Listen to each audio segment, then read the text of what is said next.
Hello everyone, welcome to ODA class. My name is Sushant Srivastava and today we're gonna do the most important question of applications of trigonometry. So guys, this particular chapter theory wise if you see doesn't have much theory, just two theories are there and then you have trigonometric functions, but a variety of question can be framed from this chapter, and today the kind of question that I've selected will help you to solve all kind of questions from this particular chapter. So before I move on to the questions, I'm going to make you recall the theories related to this question. So there are two important things which you need to understand. The first thing that we have over here is angle of elevation. So most of the guys actually get confused in angle of elevation and angle of depression. So today I'm going to explain what is angle of elevation. So when you have one observer at the position and an object is there which is at higher position than the observer, so this observer will look up to see this observer, and the line along which this observer is actually looking up is called line of sight, and the angle made by line of sight with the horizontal, so if I say this angle is theta, so theta is called angle of elevation. So with respect to angle of depression, here observer is below compared to the object. When I talk about angle of depression actually, so this time observer is above and the object is below, and this time observer is looking down to see the object. So line of sight will be this line, and again the angle made by the line of sight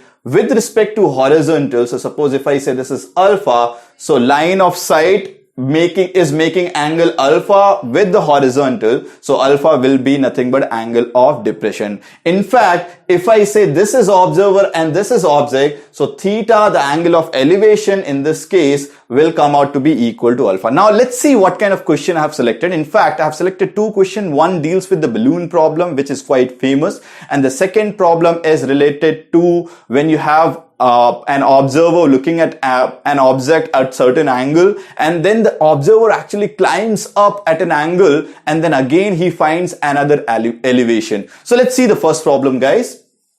So in the first problem, there is a balloon over here and the observer is over here, and the observer finds the angle subtended by balloon at his eyes at an angle theta, and the center is also subtending some angle. In fact, that angle is nothing but angle of elevation, and we have to find the center. Let me read the question actually. A round balloon of radius 8 meters subtends an angle of 60 degrees. This is one important information at the eye of an observer, while the angle of elevation of its center is 60 degree. So both the angle are actually given as 60 degree. Then find the height of the center of the balloon. So if I say this is the center of the balloon, so we are supposed to find this height, and I'm going to take this height as h. In fact, I'm going to name few points as well. So this particular point I'm naming as P, this is A, this is B, and I can name these 2 points as well. So let's say this is C and this is D. So here what information is given? The first information which is given is the balloon subtends an angle of 60 degree. So this whole angle is actually 60 degree. And with the properties of tangents of circle, we know that this angle and this angle will be actually equal. So I can take both the angles as 30 degree. So this is the one information which we have. Now similarly, the other information is the angle of elevation of its center is 60 degree. That means this is the point and this observer is looking at the center, and angle of elevation is actually 60 degree. So this angle is 60 degree. We are supposed to find h, wherein the radius of the balloon is given as 8. So this value over here is 8. Now with the properties of tangent, I have one more information, that is this angle will be 90. So what we're going to do, we're going to use two right angle triangles, and then we're going to find out h. So what two right angle triangle I can see? One is the triangle ADP.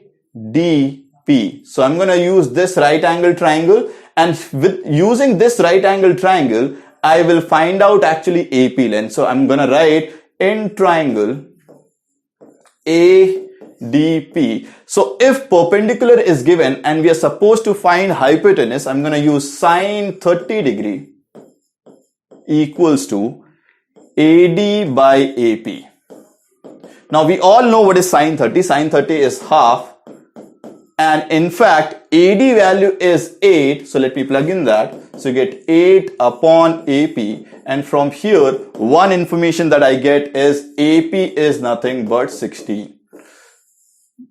Now, since we have AP and AP is part of another right angle triangle, so I'm going to use this to find S. So this whole AB is actually H. Let me write that part. So AB is actually H. So in triangle, and this time the triangle is triangle ABP,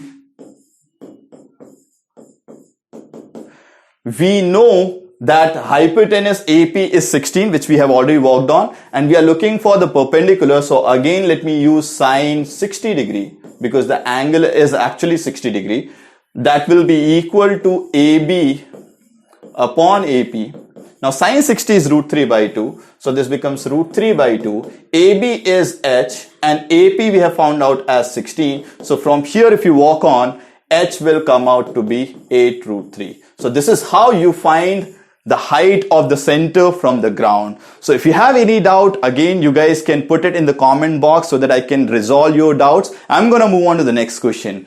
So next question actually, guys, is a bit more complicated, and you all have been actually scared of this kind of question. This comes in different languages. You might have a mountain and an observer is actually ascending. Here the question that I have framed is related to plane. Let me read the question. A plane just before takeoff finds angle of elevation of tower as 45 degree. That is, this is the plane over here, okay? And just before takeoff, this is the tower, and the plane finds angle of elevation as 45 degree. After ascending 200 meters towards the tower up at angle of 30 degree inclination, that means this time plane is climbing towards the tower, but the angle of elevation is actually, or you could say inclination is 30 degree. Earlier this angle was 45 degree. The elevation is found to be 60 degree. So this time from this position, the angle of elevation is 60 degree.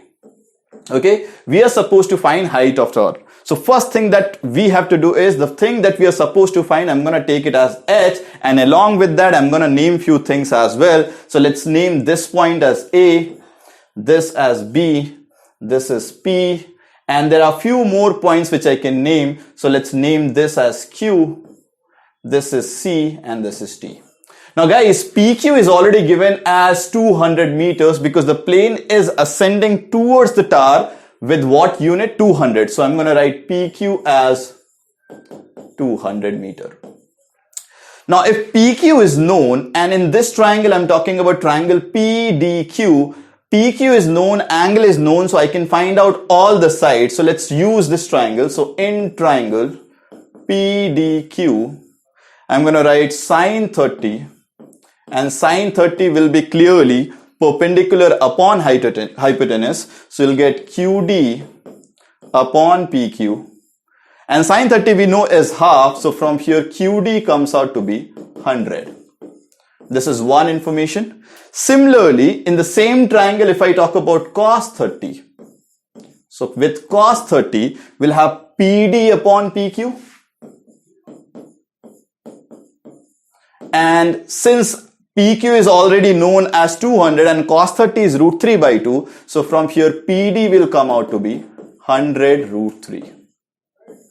Now we have two information. In fact, if you guys notice, QD is actually equal to CB. So what I'm going to do, since we have already found out QD, so I'm going to write it as CB, and this value comes out to be 100. In the beginning, if you guys notice, the whole height I took as H. So clearly this will be H minus 100. I'm talking about AC now. So AC is H minus 100. Now this question is almost over. What you're supposed to do, you can take this length as A, and I'm going to use two more right angle triangle. So one is triangle ABP. Let's use triangle ABP. So in triangle ABP, I can use tan 45 because that's where you get a relation between H and A, because tan theta is nothing but perpendicular upon base. So if I use tan 45, so you get H, this is the whole height, divided by this whole length. So this length we have already worked on is nothing but PD, which is nothing but 100 root 3. So let me put that over here. So you get 100 root 3. So you get H upon A plus 100 root 3. Now tan 45 as we know is 1. So from here we get H is equal to A plus 100 root 3. Now, I'm gonna use the last right angle triangle, which is nothing but triangle QCA. So in triangle QCA, I can say tan 60 because I know this length is nothing but A, because if this is A, this will also be A. So let's use tan 60. Now tan 60 will be nothing but, this is h minus 100 divided by QC, which is nothing but A. And A value we can work on from this information, which is nothing but h minus 100 root 3. So you get root 3 is equal to h minus 100 divided by h minus 100 root 3, or from here you guys will get h root 3 minus 300 is equal to h minus 100, or h value, which is nothing but the height of tower, will come out to be 200 upon root 3 minus 1. If you guys have understood these kind of question, these two questions which I explained, don't forget to like this video. And if you want us to make more videos, do subscribe to ODA class. I'll see you guys in the next video. Until then, bye bye.